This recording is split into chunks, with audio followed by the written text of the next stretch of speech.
श्री राम जन्मभूमि तीर्थ क्षेत्र ट्रस्ट के कोषाध्यक्ष स्वामी गोविंद देव गिरी महाराज ने मुसलमानों को अपनी इच्छा से ज्ञानवापी और कृष्ण जन्मभूमि से हक छोड़ने का सुझाव दिया है। गोविंद देव गिरी ने कहा कि वाराणसी में काशी विश्वनाथ मंदिर और मथुरा में श्री कृष्ण जन्मभूमि वाले मंदिर पर आक्रांताओं के किए हमलों के सबसे बड़े निशान है। ऐसे में इन मंदिरों को हिंदुओं को सौंप दिया जाना चाहिए। वहीं गोविंद देव गिरी के सुझाव का रामलला के मुख्य पुजारी आचार्य सत्येंद्र दास ने भी समर्थन किया है। उनका कहना है कि मुसलमानों को भाईचारा दिखाते हुए दोनों जगहों से हक छोड़ देना चाहिए।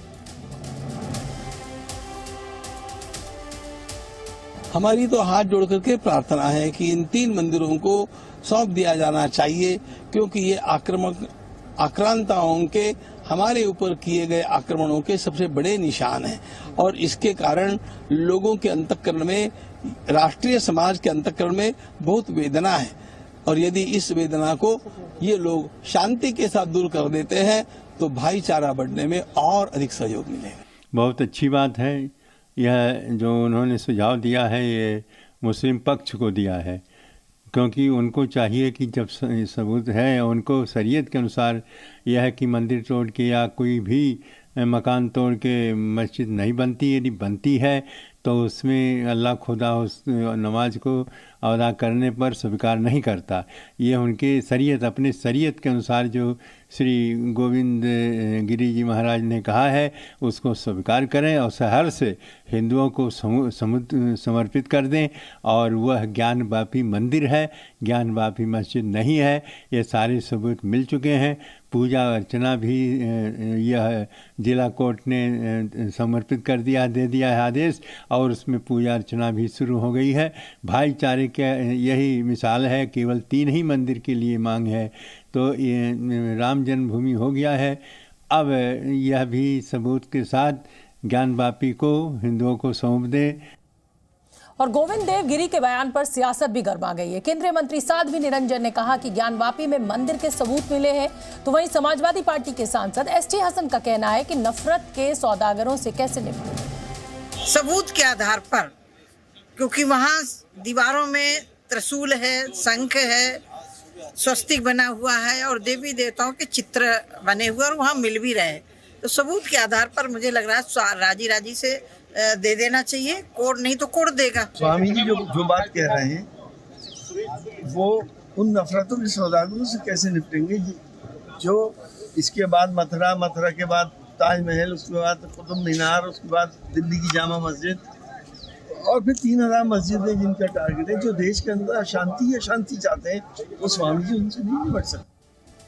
और इसी बड़ी खबर पर जी न्यूज संवाददाता अजीत मेरे साथ लाइव जुड़ रहे हैं लखनऊ से। अजीत, देखिए साधु संतों की ये जो डिमांड है ये कोई नई डिमांड नहीं है, ये बहुत पुरानी डिमांड है और साधु संत लगातार कई सालों से, कई दशकों से कहते आए हैं कि साहब राम मंदिर, मथुरा का मंदिर और ज्ञानवापी जो है वो आप हिंदुओं को दे दीजिए। तो इसमें कुछ भी नया नहीं हुआ है, लेकिन राजनीति जब जिस दिशा में करवट ले रही है वो ज़रूर जिसे कहा जाए कि लोकसभा चुनाव को देखते हुए कुछ ना कुछ करिश्मा कर सकती है। लेकिन अब उत्तर प्रदेश की अगर मैं बात करूं तो आप आगे क्या देख रहे हैं?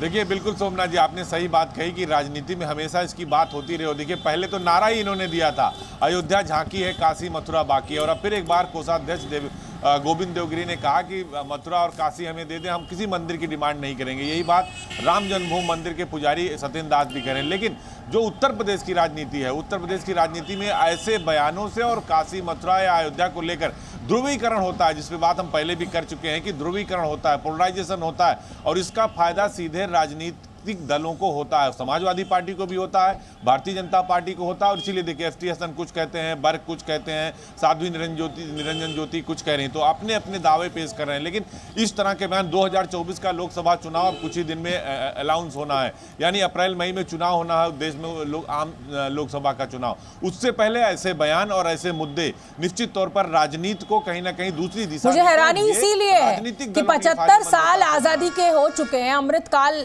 की हम बात करते हैं और हम स्कूल अस्पताल बनाने की बात, वैज्ञानिक बनाने की जगह हम मंदिर और मस्जिद विवाद में अपनी युवा पीढ़ी को अटका रहे हैं, चाहे वो साधु संत हो और चाहे ये राजनीतिक दल हो।